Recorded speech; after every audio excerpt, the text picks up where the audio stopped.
La vie intérieure se nourrit de touches brèves, mais répétées. Ce sont des actes purement intérieurs de silence, où simultanément l'âme se jette dans la mer divine comme une onde qui aspire à la parcourir à l'infini, sans jamais n'être rien autre que cette mer. La brièveté de cet acte est décrite chez plusieurs mystiques. Ainsi, le nuage d'inconnaissance. Un rien de temps, aussi petit soit-il, et le ciel peut être gagné et perdu.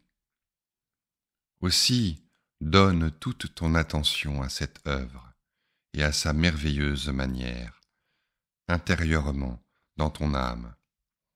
Car, pourvu qu'elle soit bien conçue, ce n'est qu'un brusque mouvement et comme inattendu, qui s'élance vivement vers Dieu, de même qu'une étincelle du charbon. Et merveilleux est-il de compter les mouvements qui peuvent, en une heure, se faire dans une âme qui a été disposée à ce travail. Et pourtant il suffit d'un seul mouvement entre tout cela pour qu'elle ait, soudain et complètement, oublié toute chose créée. Et Catherine de Gênes dit « L'amour qui est Dieu même, instantanément et sans intermédiaire, découvre sa fin et son repos suprême. » L'ermite Jeanne de Cambry décrit la jouissance de Dieu jusque dans les œuvres extérieures, quand elle dit « Or ceci, l'unité avec Dieu, l'union avec Dieu, se fait par une nudité et un délaissement de toutes ses propres opérations et recherches trop actives.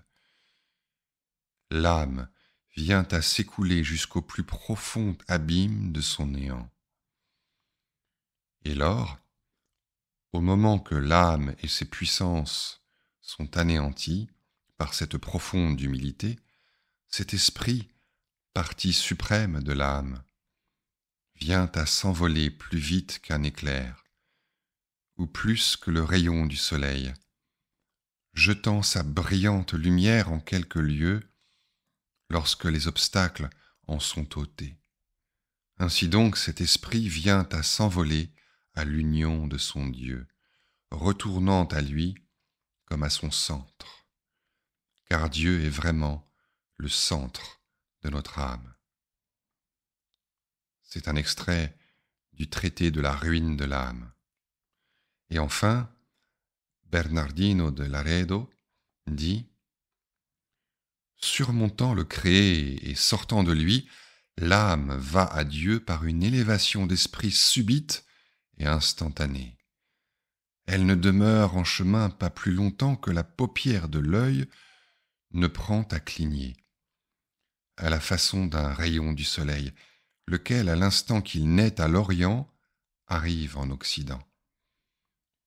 Ainsi doit faire l'âme qui, en un instant, élève l'esprit par la voie de l'aspiration, laquelle est plus légère et momentanée que le rayon même du soleil. » C'est un extrait de l'Ascension du Mont Sion, traduit par Dominique Tron. Ainsi, l'âme plonge en ce geste, à la fois actif et passif, dans l'instant, le fameux Exaïphnès, évoqué par Platon dans le Parménide. Puis elle se laisse emporter par son écho, comme le regard qui suit la ride sur une eau calme, qui suit la ride qui va se perdre là où cette onde se perd.